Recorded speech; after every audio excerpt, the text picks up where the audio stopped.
नाही मी सांगितलं, अरे प्रश्न असा आहे की नवी मुंबईची जनता टॅक्स भरते, त्या ठिकाणी या हॉस्पिटलमध्ये असलेले रुग्णांची संख्या 60% बाहेरची आहे. म्हणजे नवी मुंबईचा रुग्ण आल्यानंतर त्याला जमिनीवर झोपायला लागतं. आणि म्हणून मी महापौर आणि आयुक्तांना सांगितले की पुढच्या महासभेमध्ये अपोलो हॉस्पिटलचे दर आहेत, नाही दर लावा, तशी सेवा पण तशी द्या कोणाला, बाहेरच्या लोकांना. आणि मग मग मग मग मग बाकी तेवढी संख्या कमी झाली की इथल्या आपल्या शहरात राहणाऱ्या झोपडपट्टीतल्या गावच्या नागरिकांना निश्चितपणे चांगल्या प्रकारचा न्याय मिळेल.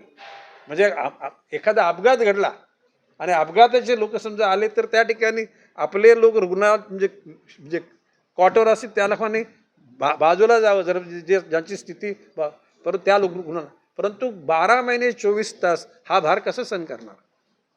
माणुसकी असली तरी सुद्धा म्हणजे असूनही मालक घरचा, एक एक शाहीर साबलेचं वगनाट्य होतं. तर ही परिस्थिती करता कामा नये. मग त्या शहराने जबाबदारी घ्यायला नको. इथे मुंबई आहे, मानखुर्दची लोक येतात, इथे ठाणे आहे, ते मुंब्रा म्हणजे कौशाची लोक येतात, इकडे पनवेलच्या काही भागात लोक येतात. माणुसकी. आणि माझं म्हणणं आहे की अशा लोकांना जर हायटेक जर काही गोष्टी त्यांना महापालिकेच्या कक्षेत नसतील ना तर CSR फंडामधून जनता दरबार असतो, या ना आमच्याकडे, आम्ही मदत करू. आम्ही माणुसकी विसरलेलो नाहीत, परंतु आमच्या नवी मुंबईच्या लोकांनी हे किती सण करावं ह्याला सुद्धा मर्यादा आहेत.